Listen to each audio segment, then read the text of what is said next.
থেকে ভাঙচুরের করার চেষ্টা করে তাকে থামিয়ে দেবেন, তার হাত ভেঙে দেবেন, পরিষ্কার কথা। এই ভাইদেরকে বলতে চাই, আপনারা নির্বিঘ্নে আপনাদের ব্যবসা পরিচালনা করবেন।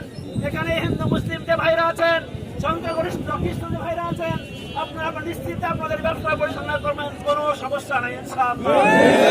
যদি আপনাদেরকে প্রতিবন্ধ করে সৃষ্টি করে হুমকি দেয়, ধামকি দেয়, আমাদের নাম্বার আপনারা নেবেন, আমাদেরকে আমরা জানাবেন, তার ব্যবস্থা আমরা করবো ইনশাআল্লাহ। কিন্তু উলিপুরবাসী আমাদের জিন্দাবাদ জিন্দাবাদ ইসলামী ছাত্র শিবির লিল্লাহে তাকবীর